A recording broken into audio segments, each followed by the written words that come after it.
everyone, today we're making a high fibre kidney bean curry that's both nutritious and delicious. This recipe makes the most of simple, affordable ingredients, keeping the ginger skin on for extra fibre, using herb stalks for added flavour, and even the liquid from the bean can for thickness. It's a fantastic way to get more plant-based goodness into your diet, and the leftovers make a brilliant refried bean dip with mini poppadoms. Let's get started with this easy high fibre kidney bean curry. Kidney beans are a fantastic store cupboard staple to have on hand in your pantry. They're most commonly found in things like chilies, but today we're doing a little twist on things with this fantastic flavoursome curry. We're going to get started with frying the onion in some oil. We're going to add a little pinch of salt, which is a really good trick to know as it just helps the onion soften up a little bit quicker as it draws some of that moisture out. So many ways to slice an onion. I personally like to cut it straight through so you keep the root intact. Peel off the skins. Now, another nice little no-waste trick is to keep these skins in a bag in the freezer or in a container with any veg peelings you've got, like carrots, parsnips, whatever you've got, and then you can make a really quick and easy, simple stock from them. Then we just trim off the tops like so. Those can also go in your veg bag in the freezer. And then we just chop away. And then just straight down, making sure we are always tucking our fingers in. Knife safety, people.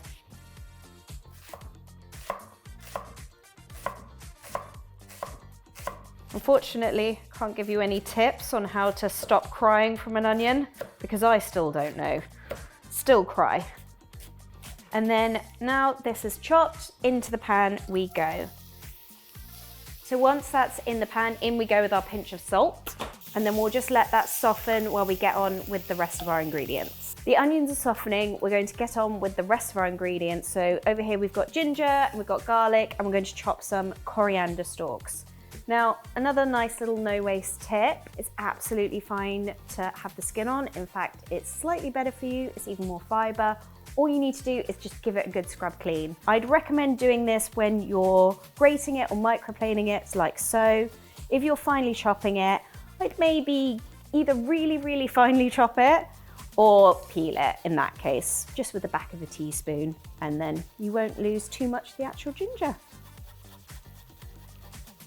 Ginger's another ingredient that freezes really well, so you could freeze it whole and then you can just grate it straight into curries.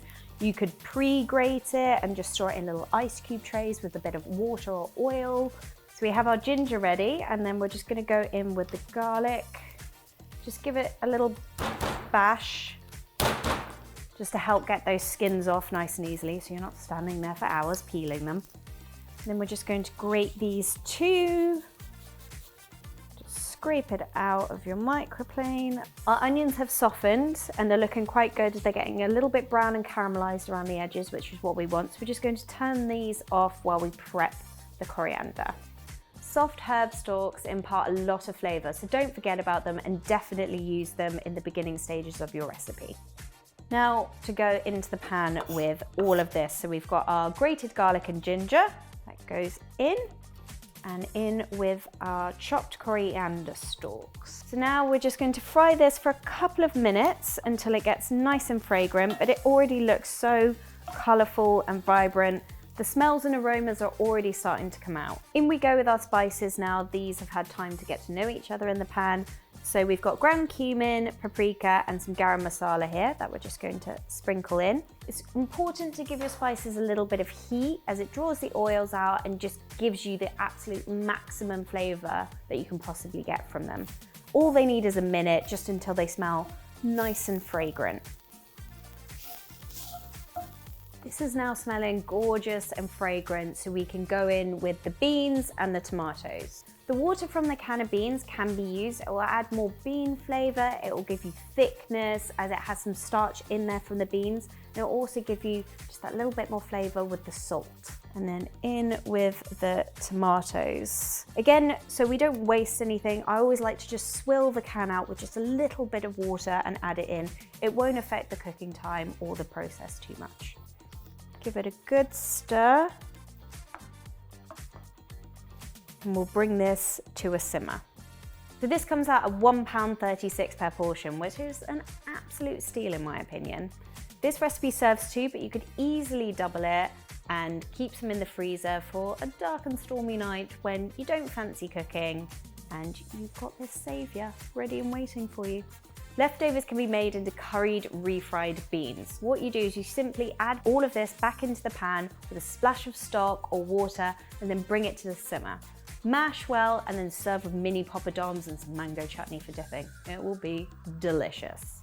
This is now at a really nice gentle simmer, so we're just going to let that bubble away for 15 to 20 minutes until it's thickened, reduced and looking gorgeous. This is now reduced down, it's smelling fantastic, it's thickened and it's looking absolutely divine. You can make this in the slow cooker if you like to make it even more cost effective as they're so cheap to run. This will also fill your house with the most amazing fragrances all day. Cozy and so comforting, it's rich and packed with flavour, just what you want on a cold winter's evening. Right, now ready to dive in.